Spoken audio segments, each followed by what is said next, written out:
Hi everyone, welcome back to my channel. If you want to use your PC as a server or you want your PC always on even after a power loss, you need to enable power loss option. I will show you in this video. You can see right here I have an MSI motherboard. You need to power on the PC and press the down option over here. After you enter the MSI BIOS, you will go to Settings, you will go to Advanced.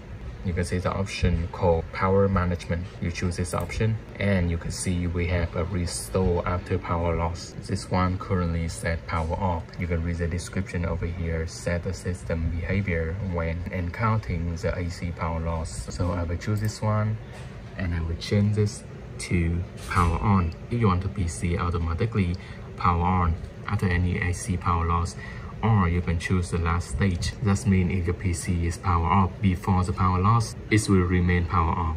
If your PC is power on during the time the AC power loss, the PC will power on when the AC recover. I will choose the power on option over here. Okay, that's all of my videos. If my video helpful, please give me a like and subscribe, and I will see you in my next videos.